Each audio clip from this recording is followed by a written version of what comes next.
Hello, and a very warm welcome to the Adam Smith Lecture Series here at Panmure House.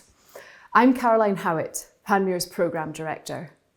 Today I am delighted to be welcoming a truly global digital audience to this event, which is one of the highlights of our annual programming. Panmure House is the final remaining home of Adam Smith, the father of modern economics. It was in this 17th century Edinburgh townhouse that Smith completed the final editions of his two most significant works, The Theory of Moral Sentiments and The Wealth of Nations. Smith lived at the house between 1778 and 1790, and across this 12-year period, he was a central figure in a group of celebrated Scottish Enlightenment thinkers who used to convene to share their ideas. Here, in Smith's dining room, they would meet to debate and define the most pressing issues of their time. Today, Panmure House serves this crucial purpose once again, but for 21st century society.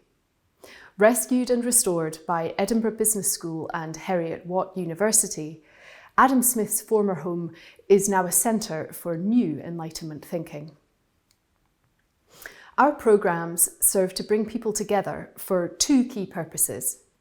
Firstly, to celebrate the work of Adam Smith and its ongoing relevance to society. And secondly, to engage in debate and research about the great social and economic questions of our own time.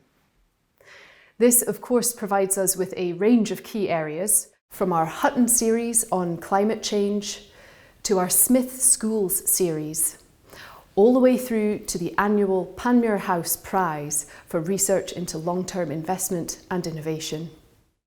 Please do visit our website, panmurehouse.org, for full details of all our programmes and the ways in which you can get involved. Today's programme, the Adam Smith Lecture Series, brings the world's greatest economic thinkers, practitioners, and Nobel laureates back to the birthplace of modern economics, the house in which Smith completed the final edition of The Wealth of Nations. Smith wrote at a time of enormous social and economic change, at the very dawn of the first industrial revolution.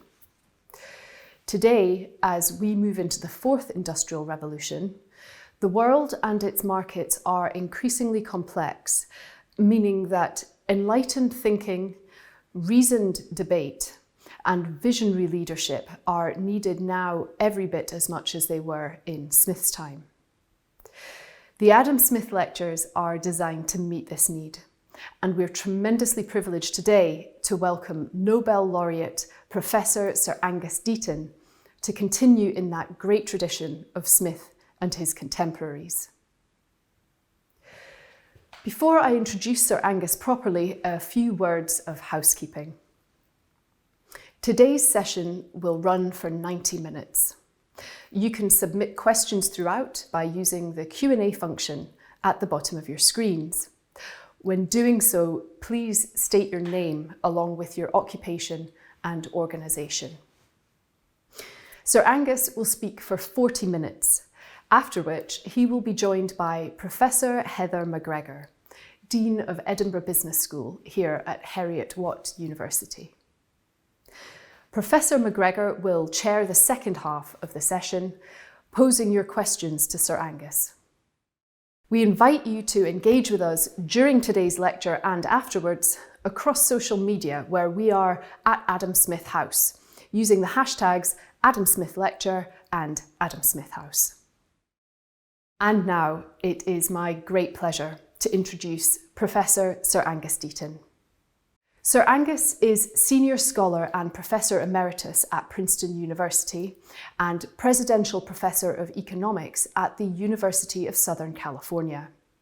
He is the author of The Great Escape, Health, Wealth and the Origins of Inequality, and, with Anne Case, Deaths of Despair and the Future of Capitalism. His interests span domestic and international issues and include health, happiness, development, poverty, inequality, and how to best collect and interpret evidence for policy. He is a member of the National Academy of Sciences and the American Philosophical Society, a Fellow of the British Academy and an Honorary Fellow of the Royal Society of Edinburgh. He is a past president of the American Economic Association. His BA, MA and PhD are from Cambridge University, and he holds several honorary doctorates from universities in Europe and the US. In 2015, he received the Sveriges Riksbank Prize in Economic Sciences in memory of Alfred Nobel for his analysis of consumption, poverty and welfare. He was born here in Edinburgh, Scotland, and was made a Knight Bachelor in the Queen's Birthday Honours List in 2016. We are honoured to have him not only as patron of the Panmure House Prize, but as our Adam Smith Lecturer today. Sir Angus joins us now from a virtual rendering of Adam Smith's reading room. Many thanks to our colleagues at Princeton University who have helped us create the illusion that he is here in Panmure House. Sir Angus is speaking to us today on technology, inequality, and social esteem.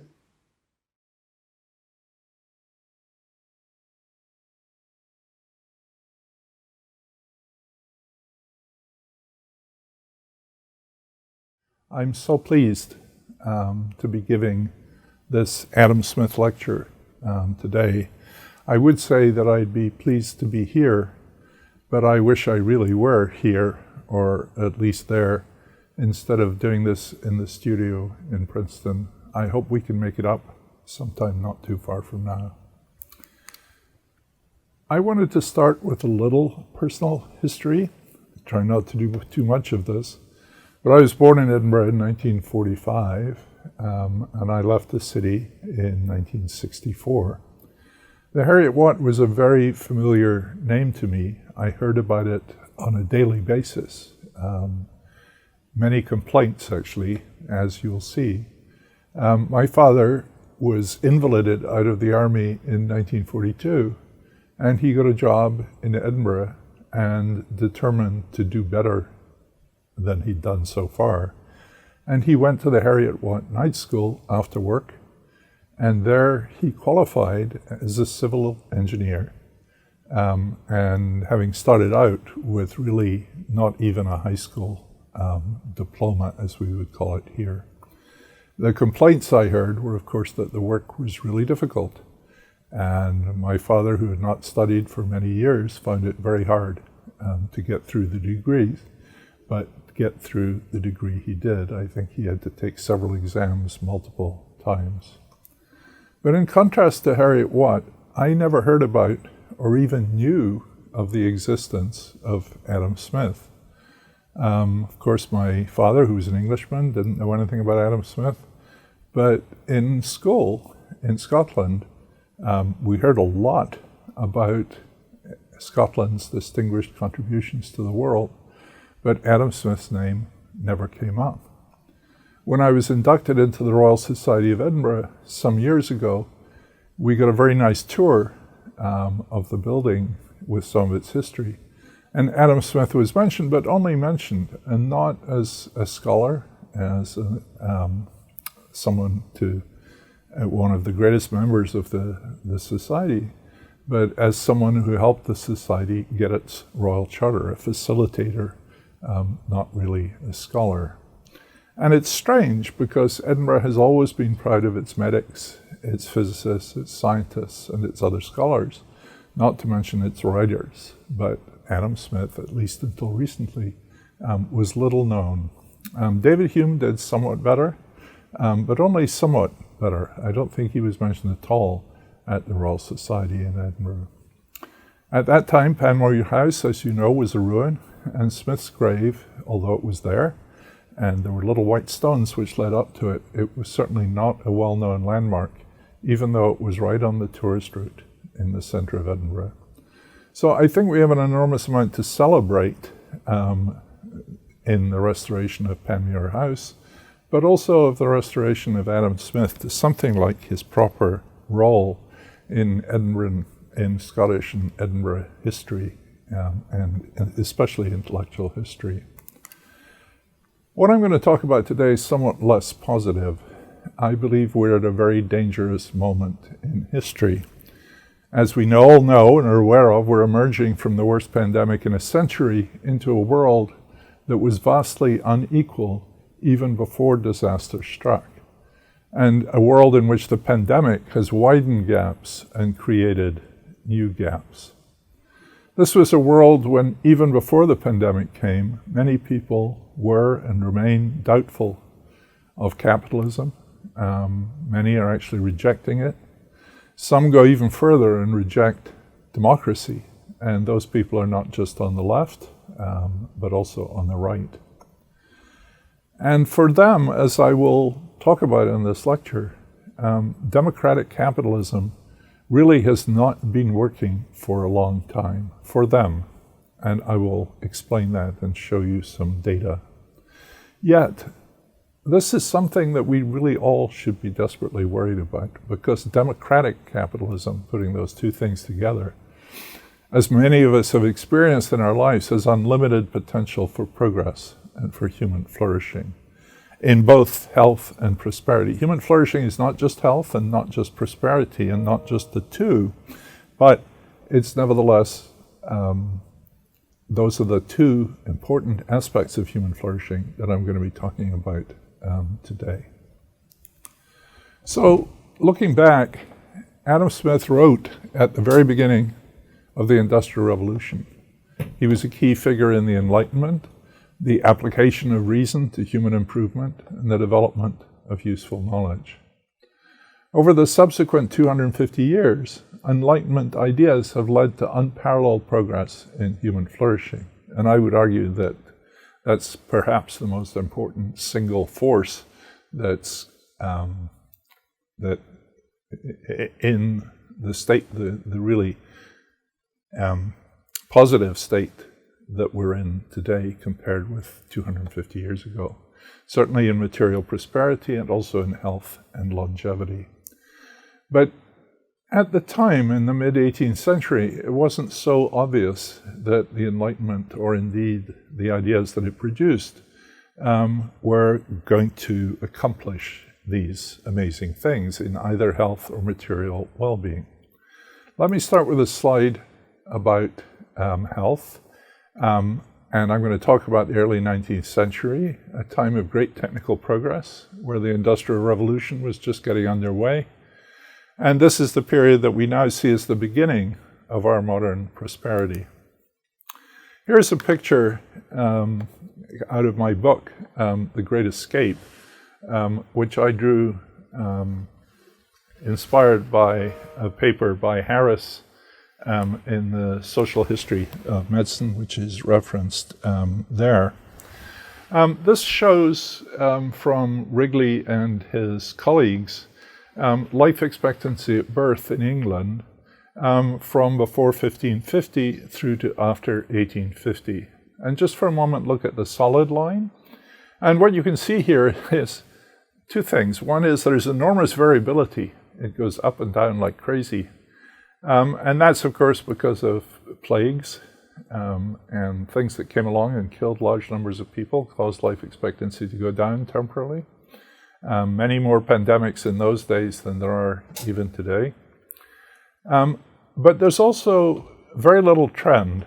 So it's true, you could see a trend in this, I guess, if you split it up in the right places and you say it was going down for a while and it was going up. But basically, there's not that much difference over that 300-year period in the life expectancy of the general population. So if this is an indicator of progress, and many people would argue that life expectancy is a very good indicator of progress, then there really wasn't much progress for the common people over this 300-year period. The dots come from Hollingsworth's calculation of the life expectancy for ducal families, the very rich people who had estates and all the rest of it, and were about as far from the common people as you can get. And there's a real break here, which is up until around the time when Adam Smith was writing The Wealth of Nations. The dots are pretty close, have the same general trend as the solid line. But after 1750, they begin to break away. And you get this acceleration in their life expectancy up to something like 60 by 1850, leaving the ordinary population behind. So what does this tell us? It tells us, for one thing, that it's not always been true that the rich and better connected and the aristocracy lived longer than the general population.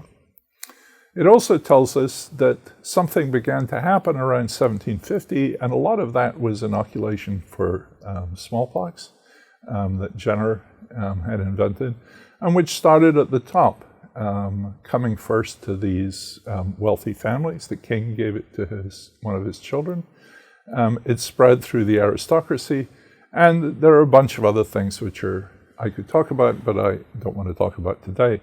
And they did very little for the common people at first, but then they began to improve after that. And this general application of good ideas spreading through the population begins to pick up the beginning of the rise in modern life expectancy after 1850. So that bottom curve, if we were to draw it through to today, shows a remarkable increase. What about material prosperity?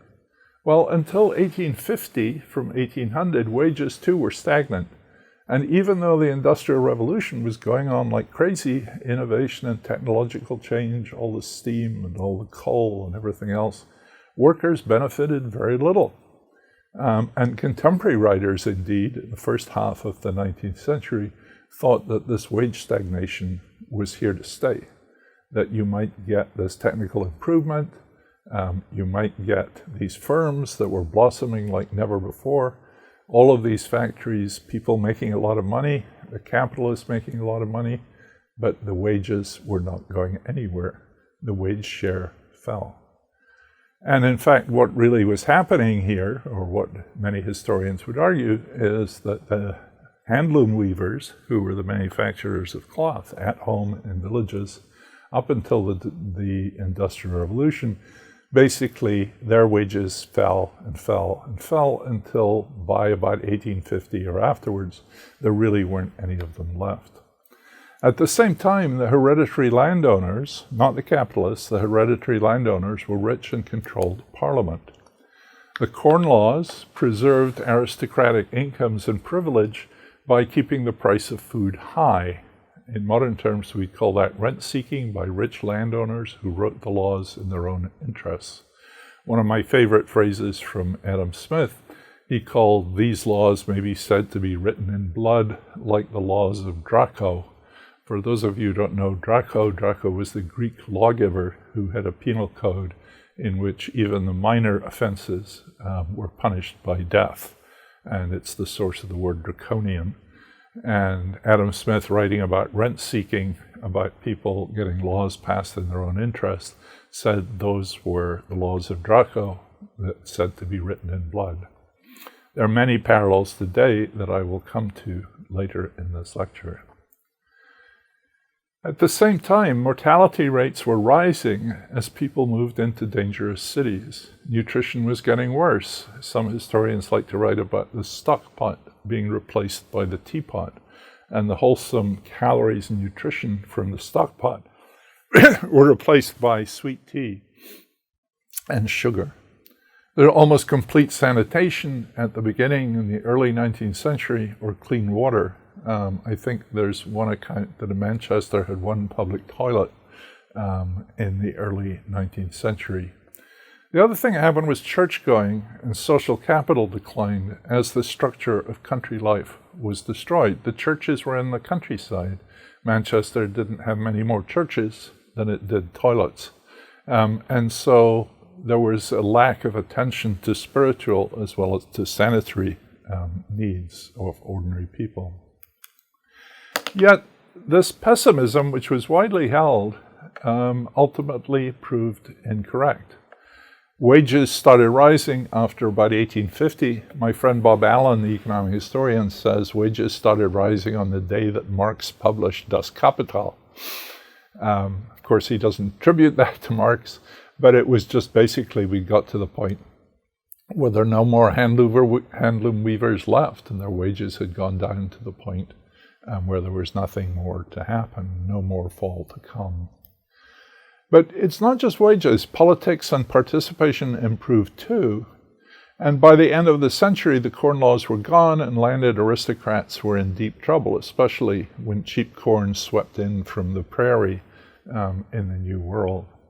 The franchise was extended through a series of reform acts so that 1 in 10 men in 1800 got to vote. By 1900, it was 1 in 2, though women had to wait until after the First World War in 1918. There was no revolution in this period, though it was sometimes close. There was no war, but these institutions slowly changed to favor the disfavored. So, I'm not telling you all this because I'm a historian, which I'm not, but I want to draw a parallel with some of the things that are happening today, and this is a hopeful parallel, that at the time when things looked really bad around 1850, it was the time when things were about to get a lot better. The life expectancy was going to start picking up, wages were going to pick up, and political rights with them.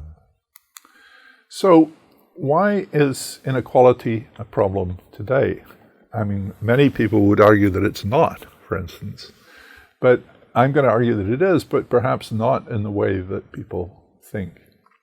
Now, when economists talk about inequality, they usually think of income and of wealth and how it's distributed across people, and they wheel out their best friend, the Gini coefficient, which is a measure of inequality. It's 1 when one person has everything, and 0 when everybody is the same. So 0 is perfect equality, and 1 is, if you like, perfect, if that's the right word, inequality.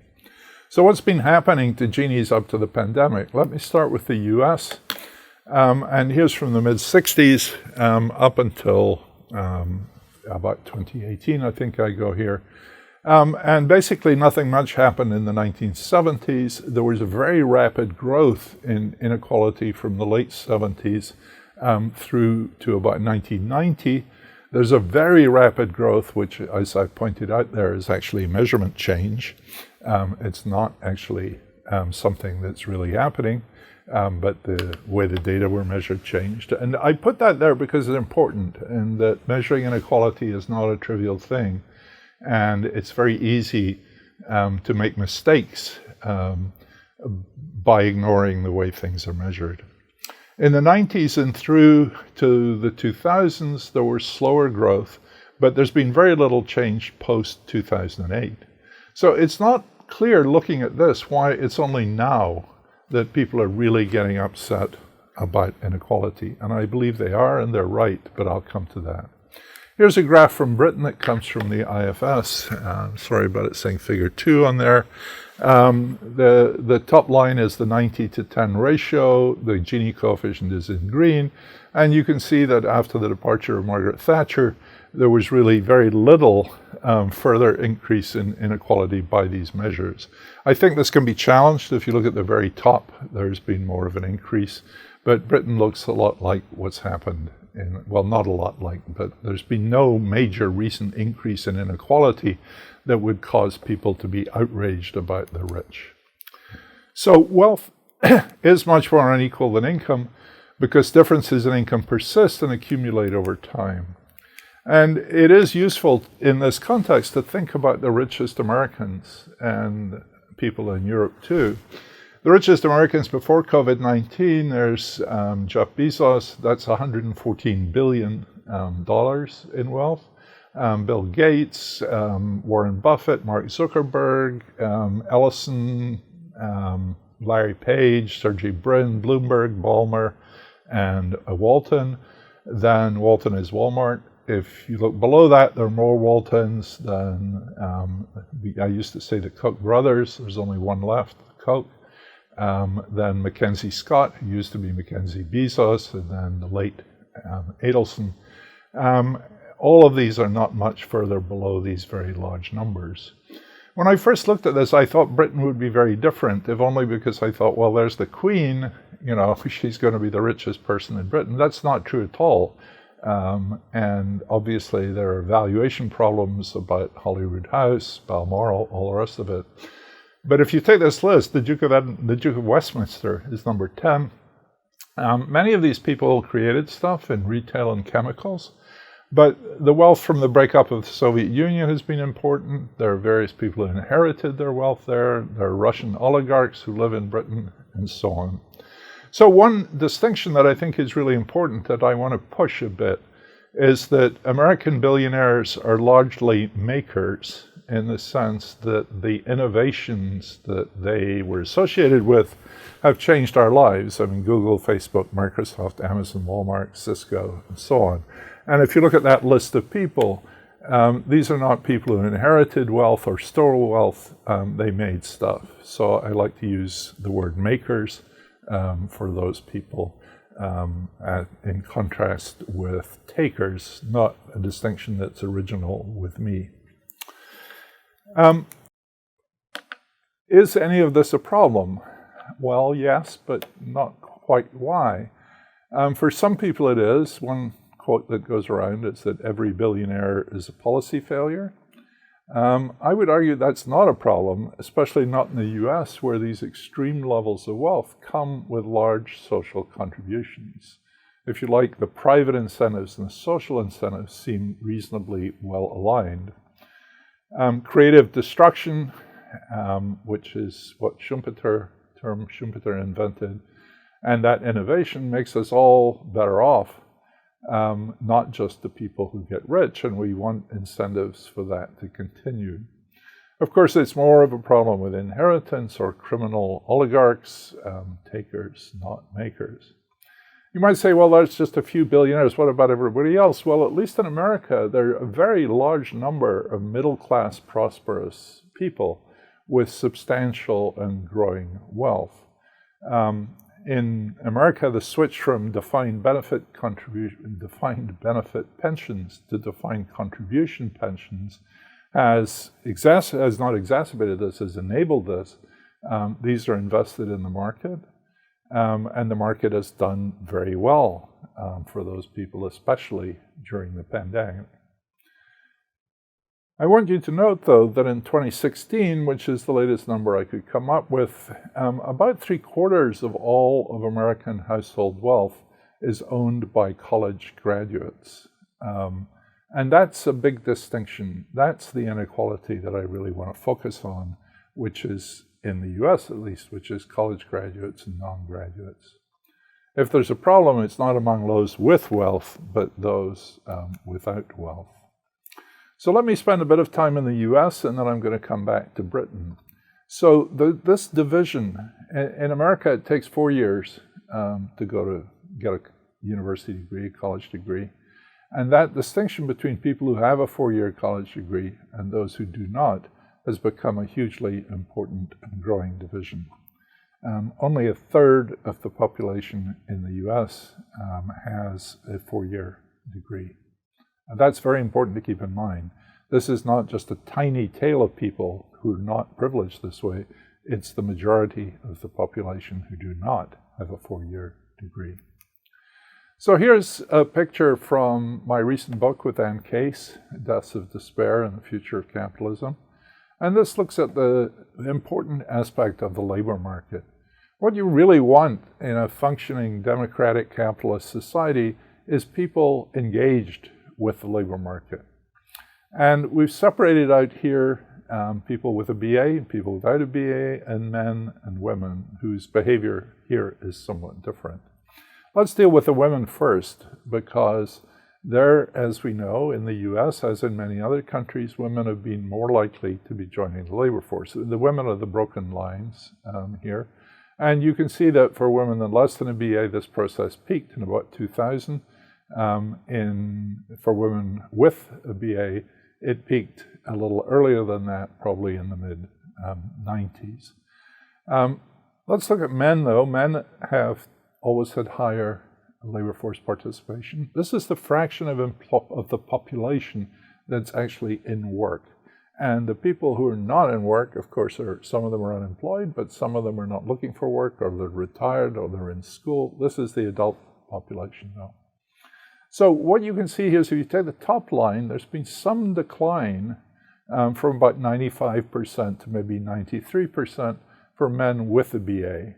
But the scary one is the one for men with less than a BA, where we've lost almost 10 percentage points from the upper 90s down to before the pandemic.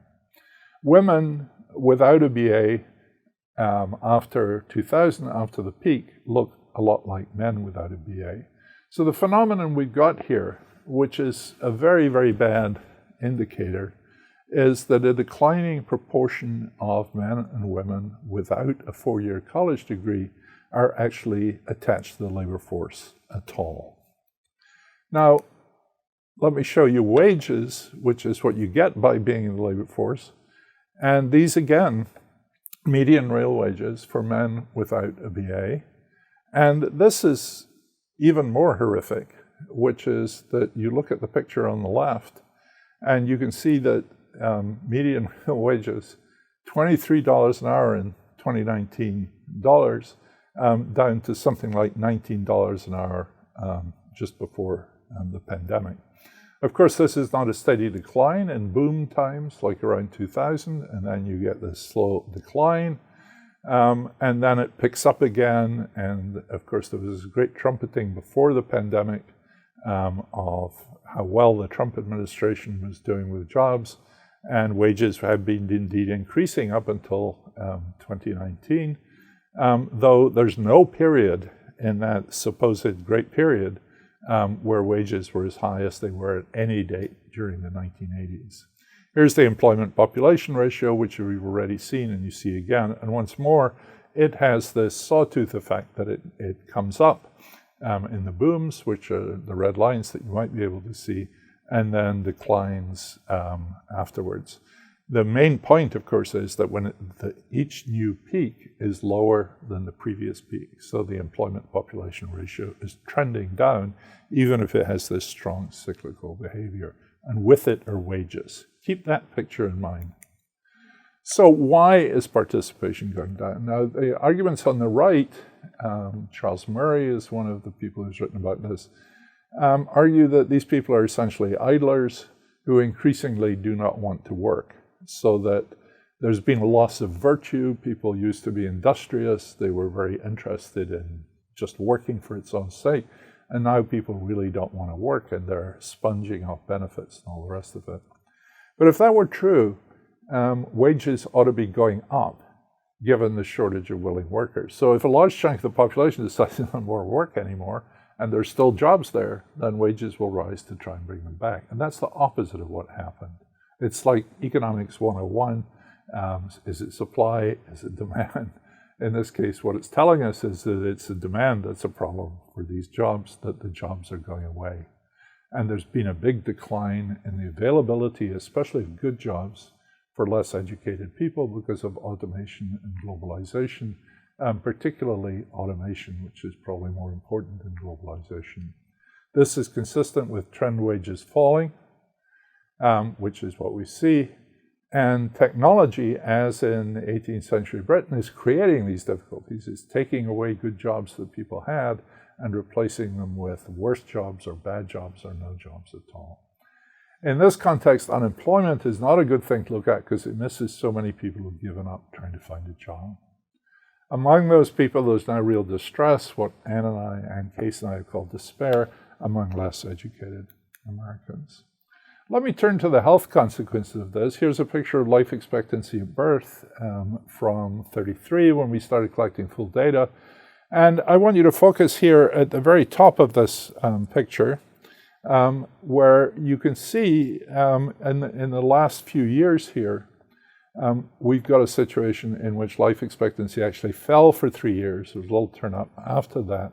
And this, as I said earlier, is a good indication that something has gone wrong.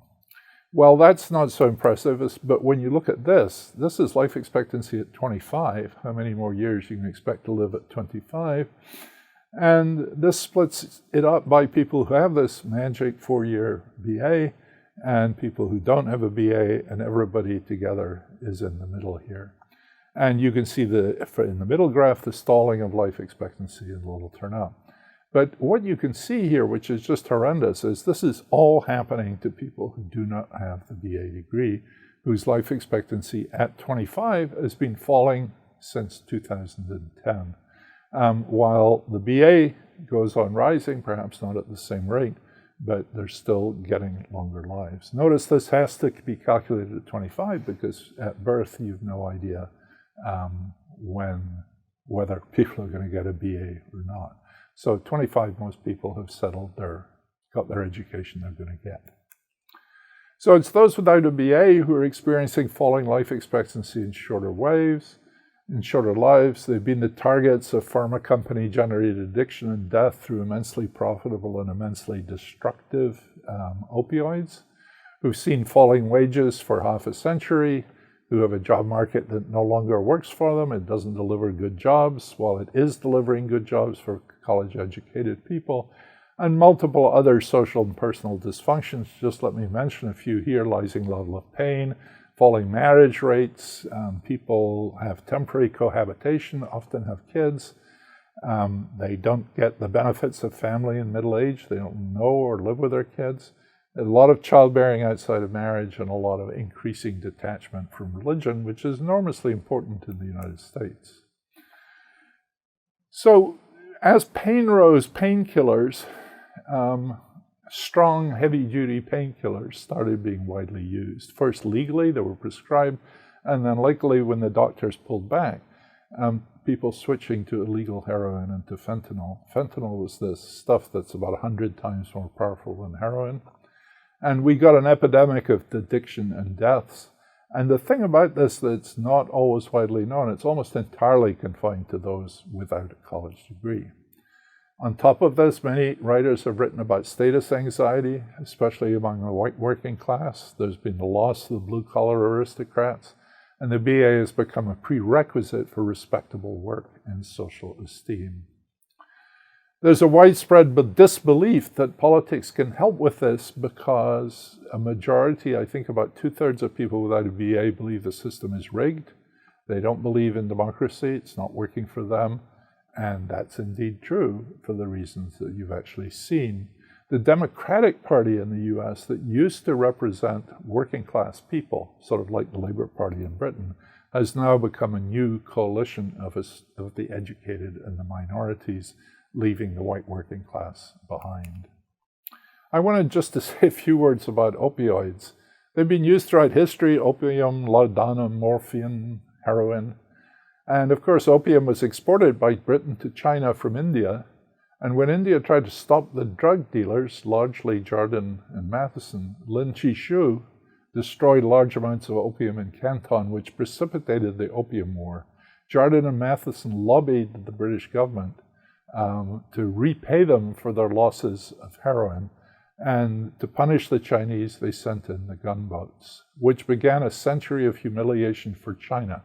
Many of you who know anything about China will know that that century of humiliation is still prominent in Chinese minds.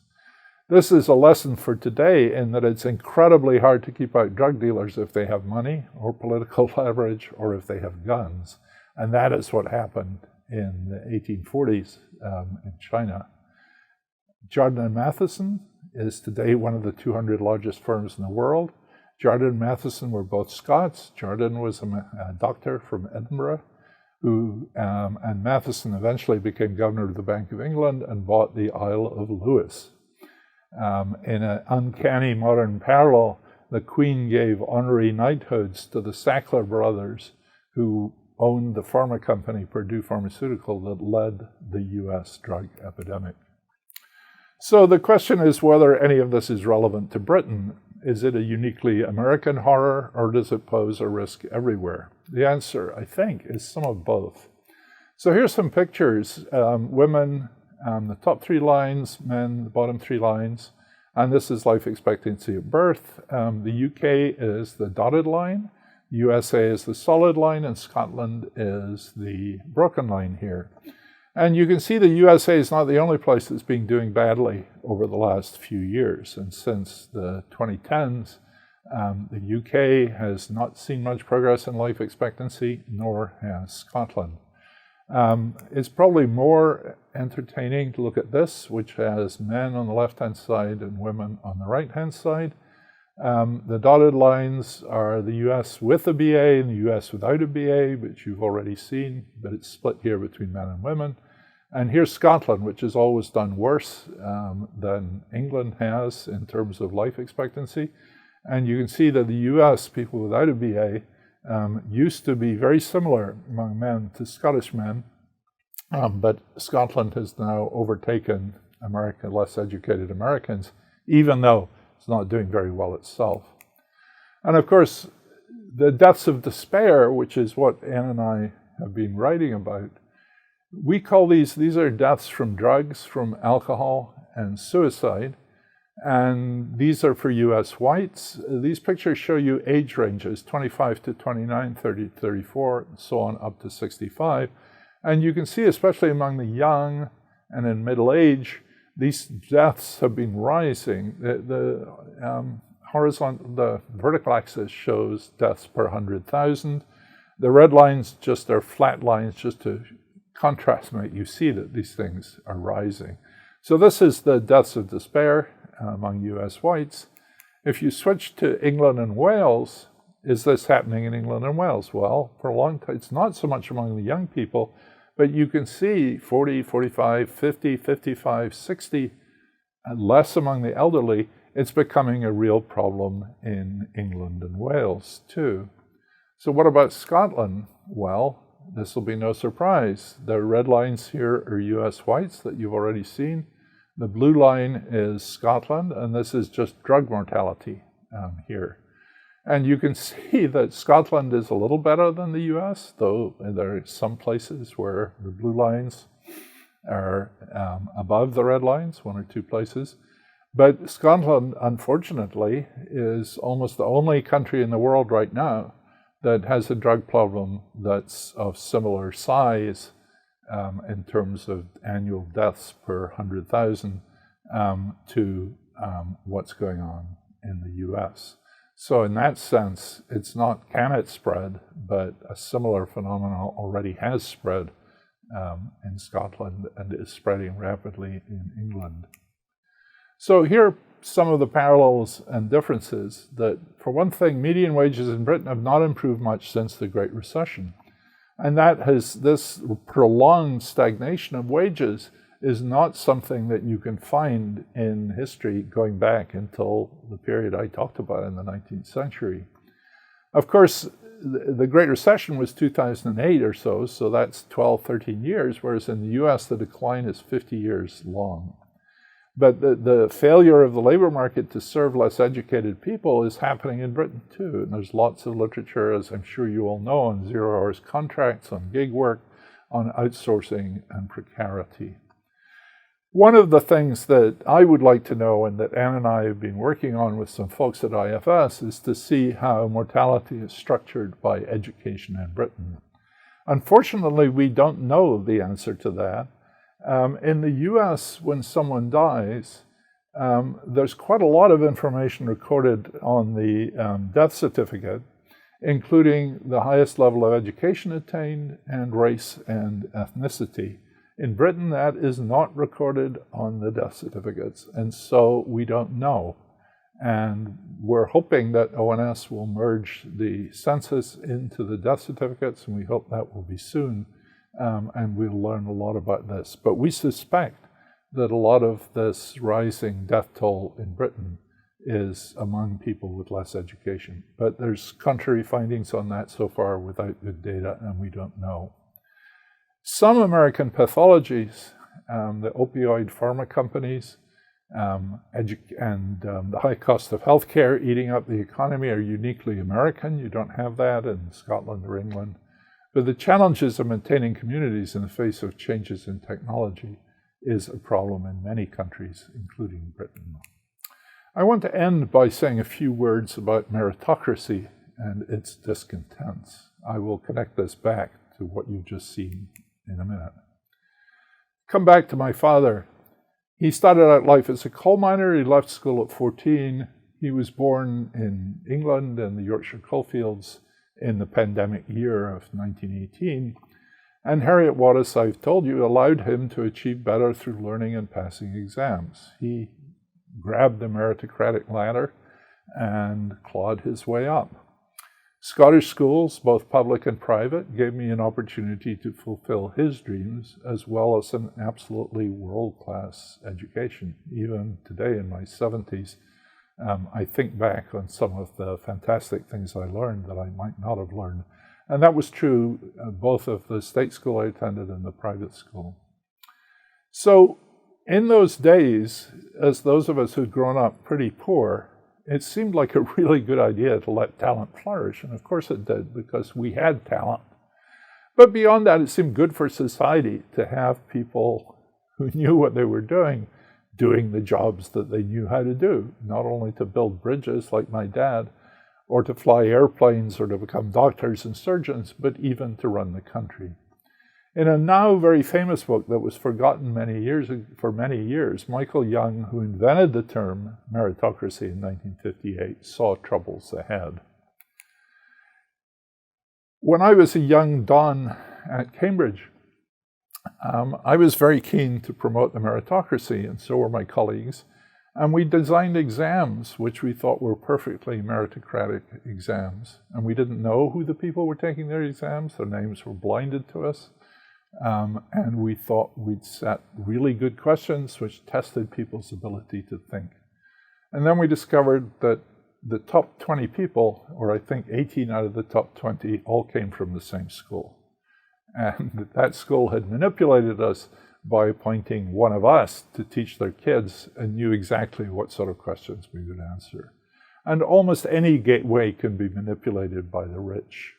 Tony Judt, the historian who was at Cambridge around the same time I was, argued that perhaps there could only be one generation of meritocrats who would then secure the world for their own children. Chinese historians say this cycle has gone round many times. Indeed, it was the Chinese who invented meritocratic examinations. They turned into an aristocracy. They went back to meritocracy, and it's gone round and round. Maybe that's what we're in. Michael Young argued that the meritocracy would form two groups, which he called the populace, appropriate enough, and the hypocrisy, which is a term I love. The hypocrisy stole the children of the populace through education, leaving towns, cities, and workers without their natural talent and natural leaders, and absorbed them into the hypocrisy. So successful meritocrats look down on the unsuccessful. Michael Sandel's recent book is about this. Those of us who passed the exams tend to look at the people who didn't pass the exams and say, well, they had the same choice we did, but they blew it. The unsuccessful who don't pass the exam sometimes suspect that the meritocrats might be right, not at all a comfortable feeling, but they also believe in large numbers that the system is rigged against them, that they never had a chance. And this is a phrase that really comes from Michael Sandel, that it has now become that a 4-year college degree is a condition for respectable work and social esteem. Esteem is a word that's used hundreds of times by Adam Smith, especially in the theory of moral sentiments. And it's just incredibly important to people. And what we've done is we've devised a meritocratic system which is favoring a few, and there are lots of good things to do with meritocracy, but disfavoring a large majority who are deprived of culture, work, and esteem. And they take revenge when they can, Brexit, Donald Trump being the obvious example. And this, I think, is where we are now. And this is the root of the epidemic of death and decline in the United States, which is spreading elsewhere and is a danger everywhere. I'm not going to tell you how to fix it because I don't know, but I think how to fix this is the greatest challenge ahead. So thank you very much indeed for listening, and it's been a pleasure talking to you. Thank you, Sir Angus. Sir Angus will now be joined by Professor Heather McGregor, who will pose your questions in response to what we've just heard. You can continue to submit questions as the discussion develops using the Q&A function at the bottom of your screens. Please remember when doing so to state your name along with your occupation and organisation. Professor Heather McGregor is the Executive Dean of Edinburgh Business School at Heriot-Watt University. Between 1999 and 2016, she was otherwise known as Mrs. Moneypenny in her long-running column for the Financial Times. She is now a regular columnist in the Sunday Times. She is a non-executive director on multiple boards and received the Institute of Directors Scotland Chairs Award in 2020. An earlier career in investment banking preceded 17 years as an entrepreneur. In 2008, she established the Taylor Bennett Foundation, which supports the careers of minority ethnic graduates. In 2010, she became a founding member of the 30% Club, a global campaign led by chairs and CEOs taking action to increase gender diversity at board and senior management levels. Heather is an alumna of the London Business School and the University of Hong Kong and has an honorary degree from the University of East London. She was made Commander of the Order of the British Empire in 2015. Heather, over to you.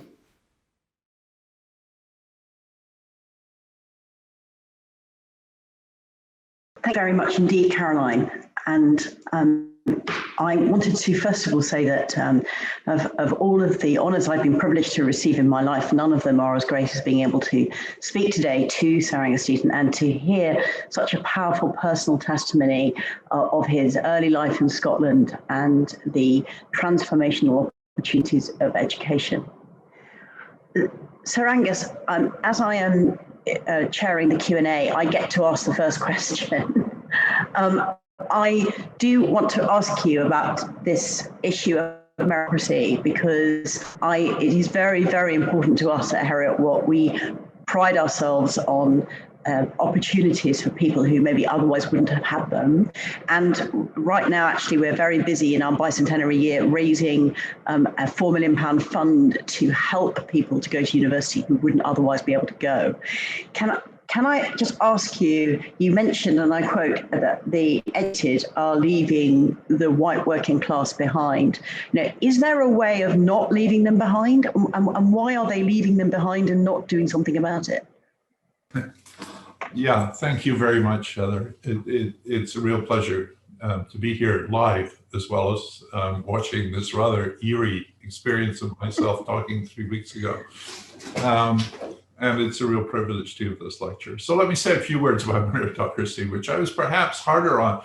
I mean, you know, those of us who are meritocrats really do believe in it, and, you know, it did things for us, and we think it did wonderful things for the world too, because there's a tremendous loss from not letting talent flourish. If you don't use the people who have the skills to do the things you need done, they're done much less well.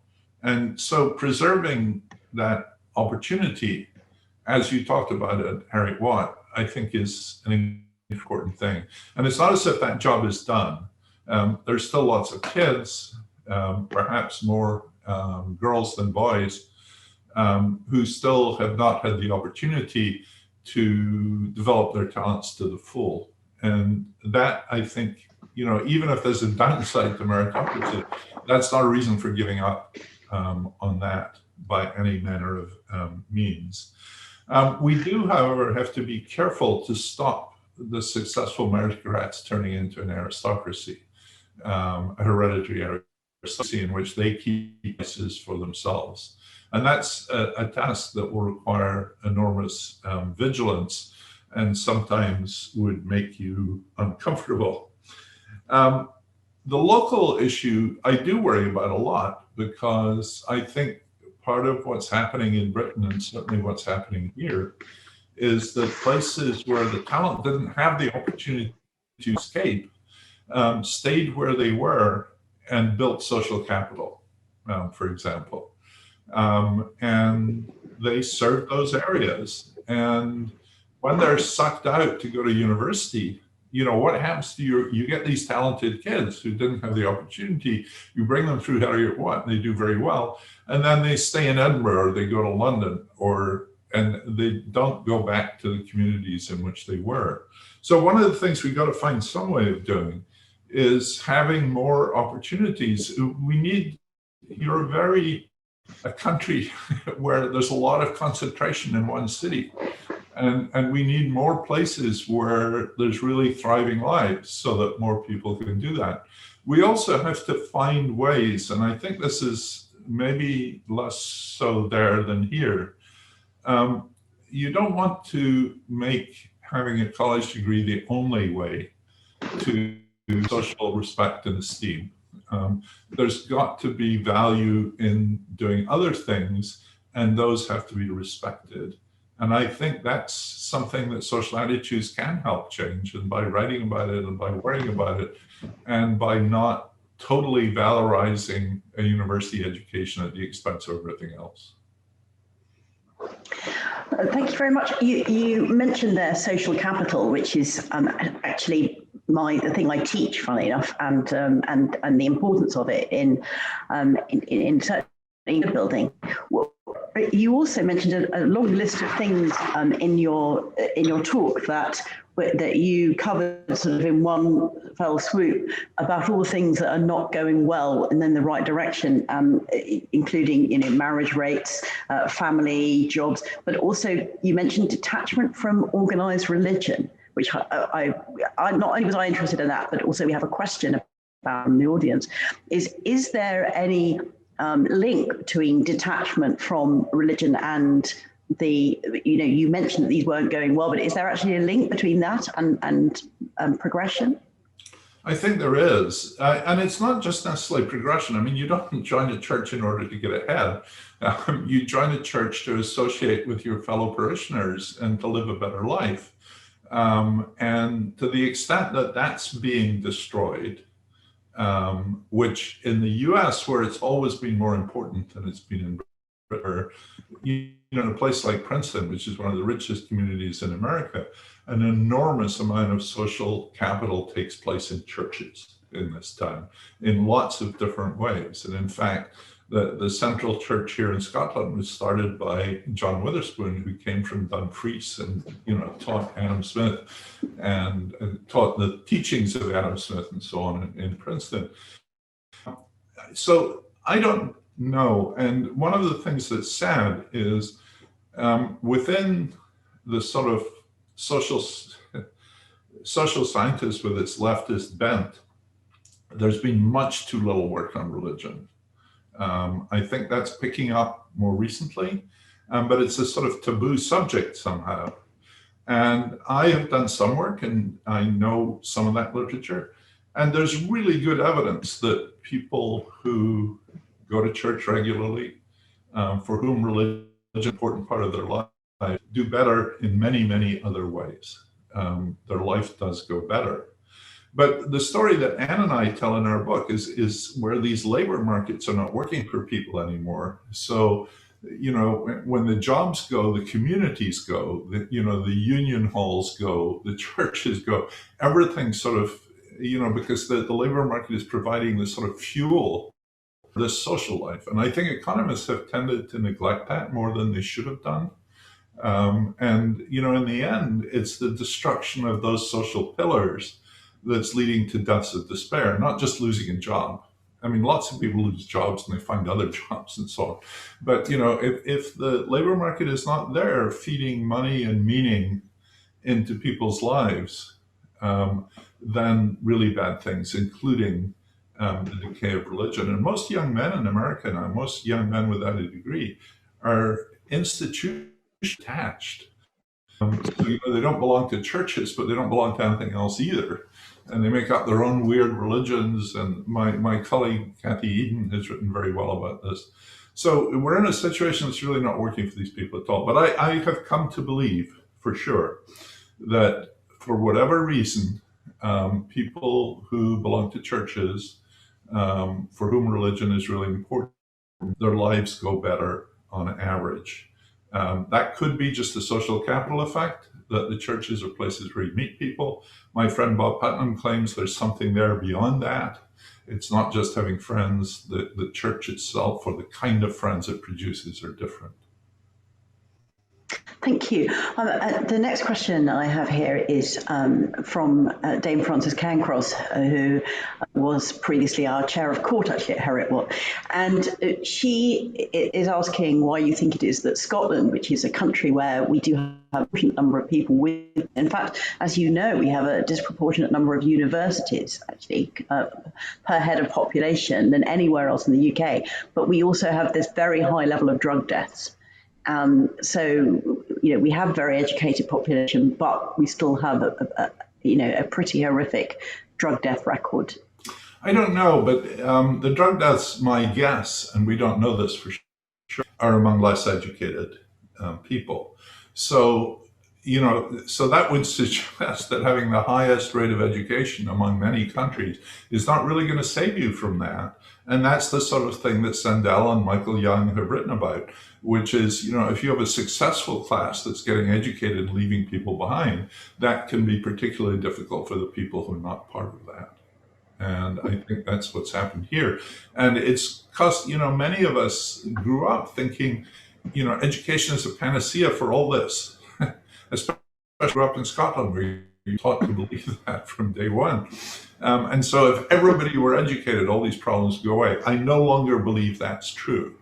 I think people should get educated in different ways, and there must be multiple routes to self-esteem, social respect, and to meaningful work.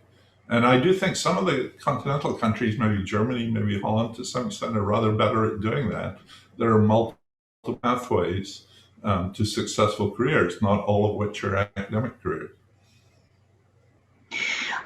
Quite a number of people in the questions are asking about things that are changing, globally, that we have trends towards globalization, we have trends towards decentralization, and these are things that, are affecting everybody in the whole world. Do you think that will decentralized systems serve the poor better than centralized systems? So the questioner is thinking about things like, smart technology and distributed ledgers, things that we obviously know about blockchain and so on. Is all of that going to help, do you think, to level up the playing field? I will answer that question, but I want to do a slightly different route. First of all, the Anne and my's work on deaths of despair, these people are not particularly poor. So this is a poverty issue so much as an issue of esteem and respect. And so the question is that these people who are being left behind are not necessarily the poorest people. There's a lot of poor people being left behind too. Now, two things about the technology. As you said, or as the questioner said, this technology is happening everywhere. So Anne and I spent a lot of time when we found these deaths, which we sort of fell over. We couldn't believe we were seeing it. We thought we must have made a mistake. And then we started, casting around, writing the book, trying to tell the story. But, if you talk about globalization and you talk about automation, it's everywhere, right? So, there are robots in Germany, as well as in Scotland and in the United States. And, China is competing in all of those countries. So those stories can't be the answer to why things are bad in Scotland with drugs and why we have this much wider problem in the United States. And, that's unpleasant in one way, but it's also hopeful, because what it says is there's something in the policy mix or something in the way that countries are doing things which can protect you against having this, right? So one of the things we identify in the book is this cursed healthcare system we have in the United States, which is eating us alive. But that's obviously not what's happening in Britain, even though health is expensive and is a problem elsewhere. I'm sorry, I sort of lost my thread. It's not, I know what I wanted to say. So let's come back to the beginning of the question, which is about automation and all these new technologies and these wonderful things which have all these wonderful possibilities. Well, right now, those things are hurting people because they're making jobs go away. And my friend, Darren Acemoglu, who's been writing very eloquently about this, is arguing that That's a policy problem. We're actually subsidizing firms to replace people with robots. So, even if you believe in flea markets and letting the markets do everything in this, which to some extent I'm always drawn to, we're actually making it worse by conscious policy, which is destroying jobs for less educated people. So let's stop subsidizing robots and let's help jobs in robots actually assist less educated people or work alongside less educated people to give them better and more meaningful jobs. So that may be a tall order, but I don't think it's impossible by any means. Thank you.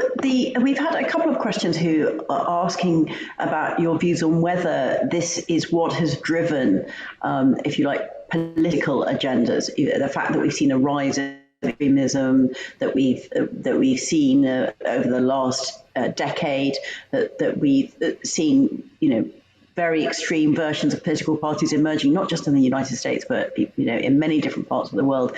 Has this, do you think, been this big influence on this trend to to polarize the two parts of the world? Yeah, I think absolutely. I saw one of the questions earlier, and one of the things that is true is that if you look at where people voted for Donald Trump, it's very highly correlated with who don't have a 4-year university degree. And so those people who used to be represented by unions and by the Labour Party in the UK and the Democrats here are no longer represented by anyone. And they've drifted to the Republican Party, which is basically in the hands of big business. And so it's not representing those people in the way that unions represent people. And indeed, there's been a huge amount of anti-union legislation. Most judges in America in the Republican administration are replaced by ex-corporate lawyers, so the legal system becomes very much more pro-corporation. One of the statistics I like to quote is I drew a graph which drew a picture across the 50 states of life expectancy against the share of Republican votes, right? And it's an almost perfect negative correlation. So states like West Virginia, almost entirely Republican states like Hawaii, which is the other end of the life expectancy spectrum, almost entirely Democratic. That correlation used to be the other way around.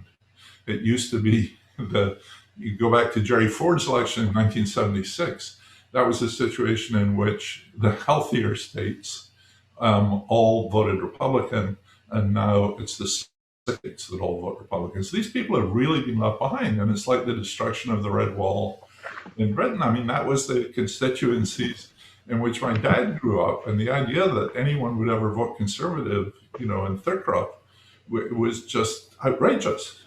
And so there really is a sense that, they've been abandoned by the people who used to represent them.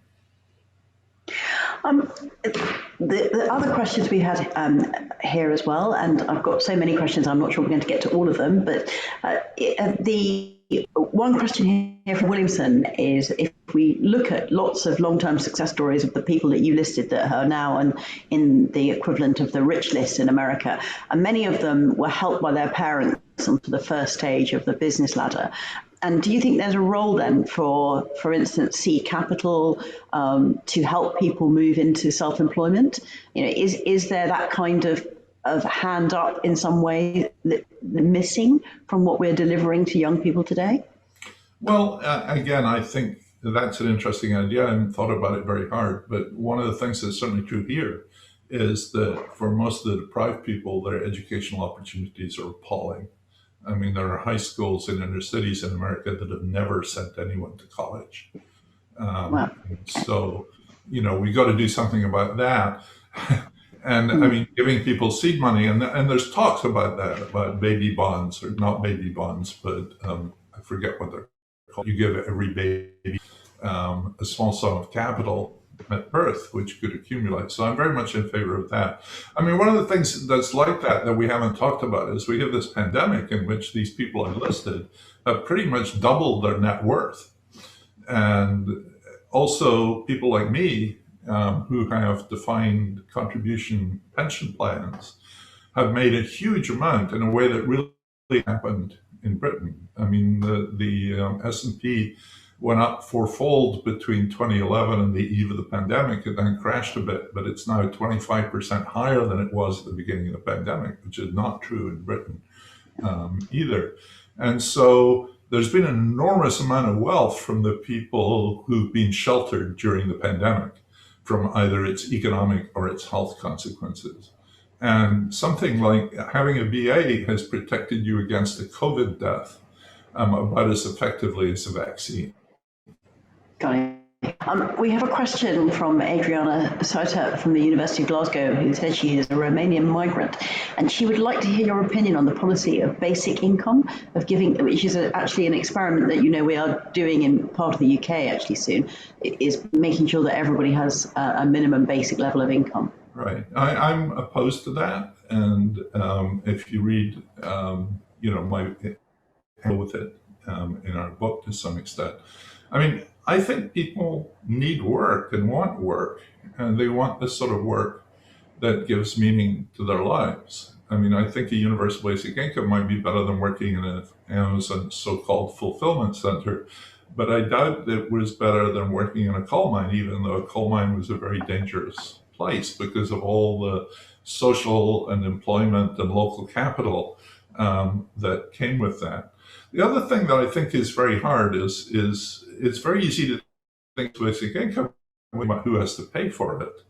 And there's a lot of people who are working, some of them in jobs that they may not like very much, and who are looking at young people, living in hippie paradises, smoking pot and living off their universal basic income. So I think there's a tremendous amount of resistance, maybe more here than there, to giving people money for not working. We'd been through this once before. Milton Friedman had pushed the idea of a negative income tax, which is basically like a universal basic income. They ran a lot of real live social science experiments in the United States in the 60s and 70s to find out what would happen. And when it became clear that giving people money for not working caused them to work less, which is what came out of the experiments, Nixon and Congress dropped it like the hottest potato you can imagine. And so I don't think that's going to work. And there's an illusory, people on the far right, like Charles Murray, for instance, favor it, and people on the left favor it. And so you think, my goodness, here's a policy that these people who are divided on everything actually agree on. Maybe it's a good idea. But, the policy that the right want is one where universal basic income replaces everything else. And so you finish up with an enormous increase in poverty among disabled people, for example, who don't get the benefits they were getting before. On the left, they want it in addition to the social safety net we have already. And so they don't want the same thing at all. And so, there really is not any agreement there. So I don't think this is feasible, and I think it's largely a distraction. And it's not a policy I spend a lot of time thinking about. So you in saying that you on that, you say what we'll need more is jobs, and you also in your talk talked about the fact that that people moved away from where they were educated, where they grew up, if you like, and they never went back there because there were no jobs there.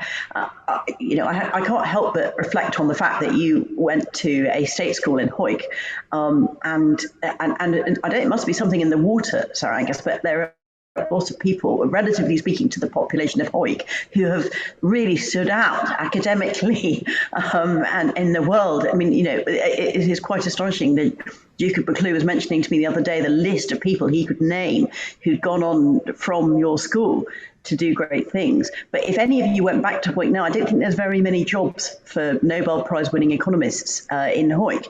So what do you think? This is another question we've had here. Is, what interventions might get people to go back? And then in related to other questions about technology, do you think technology might be able to enable people to create jobs in places where there aren't currently jobs?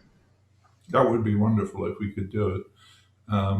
There were actually 2 Nobel laureates in my class, including me, at Hawick High School. I actually didn't know him. He's a chemist who got the prize a couple of years ago.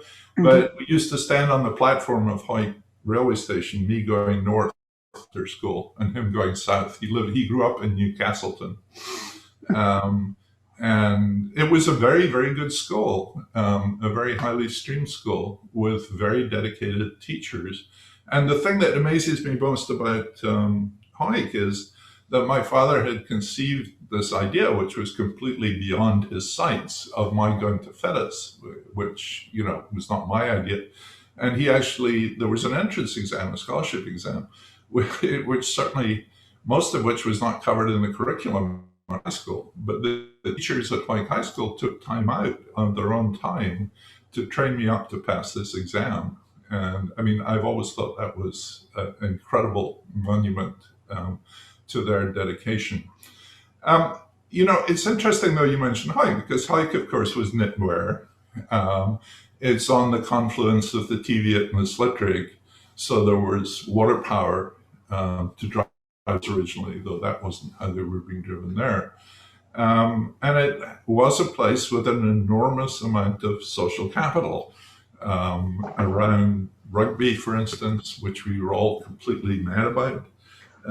But also the common riding, and I never did it, but I remember my cousins all getting horses and galloping around the marshes and so on. But that's a very good example of the sort of thing we were talking about, because when the industry goes away, then that stuff, I'm sure it's still there, not with the intensity it was. And people tell me that there are parts of Haik that are among the most deprived areas in Scotland right now. I don't think you can stop that, which is that industries come and industries go. But what is horrible is if everybody who gets educated then finishes up in London in the financial sector, or finishes up in Edinburgh, and other places are destroyed. And maybe technology and new things will enable more people to go back to where they came from, or to start new places with new industry. So, and maybe it's because there's so much focus on finance, which tends to bring everybody together. I don't know, but it would be, and it's been very hard here too, because, Amazon had this competition for its second headquarters.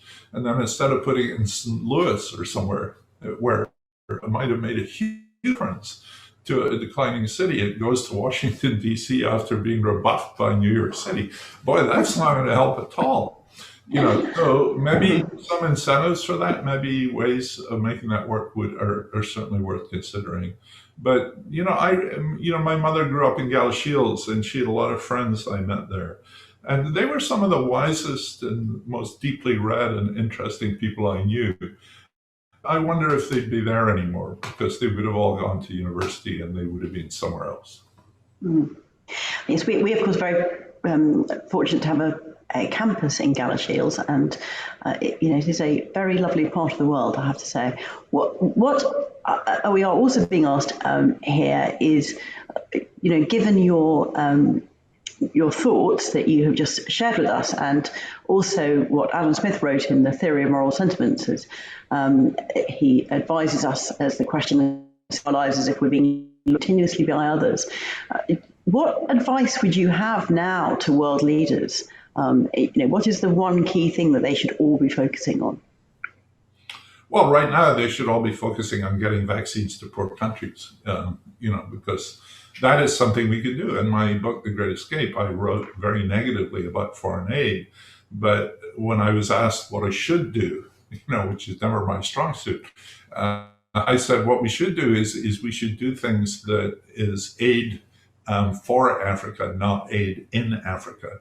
And, we're in a really ideal position to do that now, which is we have these vaccines, large proportions of our populations are vaccinated, and we should be working very hard to make that come out everywhere else. So I think that's the key thing that we really need to do right now. We have a real opportunity to help people who are much worse off than ourselves without the harm that comes with large of foreign aid going into countries and undoing their politics and sort of messing them up. So I think political leaders right now have their hands full with that.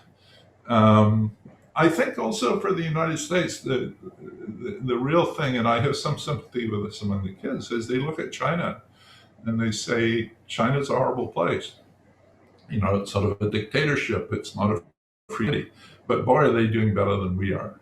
And I think thinking about China and trying to delineate what they're doing right, what they're doing wrong, and not turning our backs on China, but having a lot of contact with China, you know, exploring that, exploring the sympathetic things with Chinese people is something that we're going to have to do. Otherwise, we're all doomed, you know, because they have enormous technological advances. You know, I think is on being better than ours. So, you know, coming to an understanding in the world with China is an incredibly important thing that's a little longer term than getting vaccines out there. But the vaccines is what they should be doing. We have a question here about the link between, if you like, social capital and wages, as in the questioner says, this is Marco Felicia, who's one of my colleagues in economics, that in the past, identity or belonging to a group used to replace what the wage couldn't, i.e. social capital, the provision and development of social capital being an alternative to money. But nowadays, this doesn't look like it's any more the case for people who haven't got a degree. And does this explain that despair? You know, the fact that people are not getting anything else other than money from their employer? Well, I would tend to put it, I'm sure that's right, in the sense that many people, and some of them I am privileged enough to know, very rich lives are not based in their work. You know, it may be based in their church or it may be based in something else. But, you know, I'm enough of an economist to think that stuff depends on the economy and the ability to do that. And the you know, successful social capital depends on people having enough to eat and there being good jobs in the vicinity. And the good jobs in the vicinity generates all sorts of other good stuff. So I don't think you can say, away with capitalism, let's do away with jobs, and social capital will take its place. You know, that's the vision of people sitting around playing video games and not having any work. And I think that's a terrible idea. But social capital is incredibly important, but I think it tends to flourish around places that are flourishing in other ways, even though it may survive for a long time. But your example of Hawaii again is a good one. You wonder just how long all these other good things will survive after there's no there anymore. Mills were an essential part of that culture. We have a question here about the makers. I like that description of the makers. You know, the people who have created wealth in America attempt to be making something or contributing something. But they are trending to market dominance, and the question is that you know, do some of these organizations and squeezing others out of the market, and that is destroying jobs. I mean, particularly, of course, has been at the forefront of the move away from bricks and mortar in the high street. Is some of that technology and some of those changes contributing to this big differentiation between people with and without degrees? Absolutely. And I think, I mean, two things there. I mean, I didn't choose to talk about that today, but normally, you know, I would have a slide or a section talking about that. I mean, these companies, which were the great makers who changed our lives, who contributed an enormous amount to us all, you know, should not be exempted from appropriate antitrust scrutiny. And I think that's beginning to happen. I think for the past 20 years or however long it is, they've been given exemption from that, essentially, partly because of the political makeup of the people in power. The Europeans have been better at examining the negative consequences of that. But that's one of the huge topics now. And as things like destroying the high street, which is an important part of social capital, and all the other things that they do, which is buying up competitors and all the rest of it. So I think we have to turn back to that and take antitrust seriously.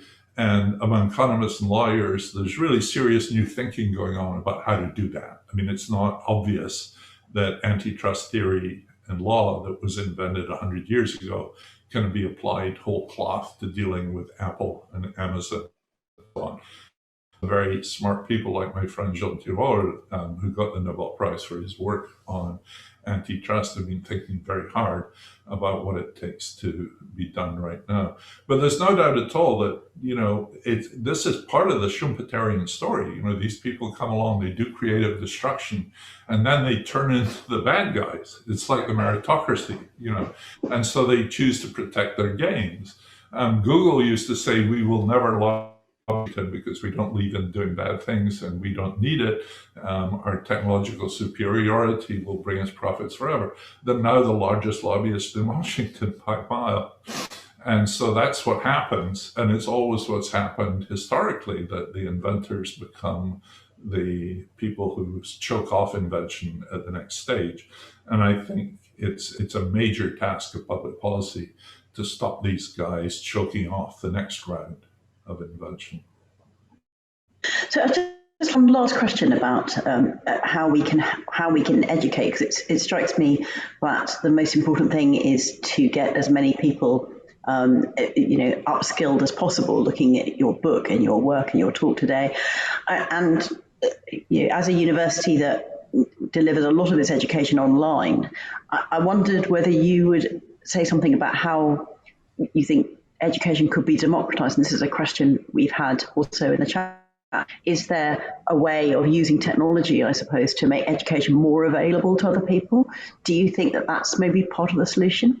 Yes, I do. And I think some of it's happening here. I don't know how much of it's happening there, but you can get sometimes really quite good degrees for very little money. And so it's clear that my dad would have done it in front of a computer today, and maybe the Eric Watt would have been on the other end of the computer, and that would have been terrific because he would have been at home instead of being like his son. And I know some people have done very well, who got very, very cheap degrees that way. I'm not sure the system is as open to that as it should be. I mean, it's not hard to do, right? Because after all, entrepreneurship can certainly start up those things. But I wonder to what extent they can compete with a Cambridge degree or a Harriet Watt degree or whatever. And maybe that'll be the way of doing it. But I say that, A, I don't think everybody needs to get a university degree. And B, I don't think, one of the things that's happened here is, I'm going to put my, confess up, but, those of us in universities like Princeton or University of Southern California, are being grotesquely overpaid because we've been allowed to raise fees to the point where, things that are, it's a story. I read Elizabeth Warren's autobiography, the sort of first one. She worked as a waitress, she went to night school, she got degree bit by bit, she got scholarships, and she became a lawyer and then a Harvard professor without spending almost a penny on education. None of that would be possible anymore. And ironically, she's the one that's advocating for forgiving debts that people got in college, which of course would further enrich the universities. So I think there's been a real problem here. So there's a lot of rent seeking going on in the sector, and we have to somehow choke that off and stop it from happening and keep the opportunities open. So yes. I will reflect on rent seeking in higher education and go and read Elizabeth Warren's autobiography. Right. Thank you very, very much, Angus. We've been enormously privileged to have you join us. Your personal connection with our university is a very one and very moving one, and also the transformational nature of education, I think, has really come across in everything that you have said today. I hope you've enjoyed being part of it. I know you have been at home in Princeton when you would have loved to have joined us here in Panmure House. I want to pay tribute again to the technicians at Princeton, because I was strictly told to mention that you were at home in Princeton, which I completely forgot to do, of course, because I think everyone can see that. But it did make that you were here, and I really wish you were here. And we look forward in the future to you visiting here. Like you, when I became a fellow of the Royal Society of Edinburgh, I also took great comfort from the fact that this was a society that Adam Smith was actually a founder member of, and he didn't just get its charter, he was a founder member of it. And it's a special link that links all of us and the City of Edinburgh, a city that we hope to welcome you back to. I would love to, and I'm very much looking forward to. And I would like to thank your technicians too, because the movie I saw myself didn't much look like what was said, and you did wonderful work with that too. So I hope people enjoyed it, and for all the people whose questions didn't get answered, maybe your technicians could send me the questions when you're done. So thank you very much, Heather. I really appreciate being asked, and it was wonderful to be here. Lovely. Thank you very much indeed. Thank you, Sir Angus and Heather, for that fascinating discussion. And enormous thanks also to our sponsors, Baillie Gifford, whose generous support makes this and several of our other programmes possible. Finally, our thanks to you for joining us for this Adam Smith lecture and for providing us with your insightful questions and comments throughout. There are many other opportunities for you to participate in Panmure's programmes, no matter where in the world you are. You may wish to view some of our other lectures, read some of our specially commissioned articles, or indeed support us by joining the Society of Panmure House.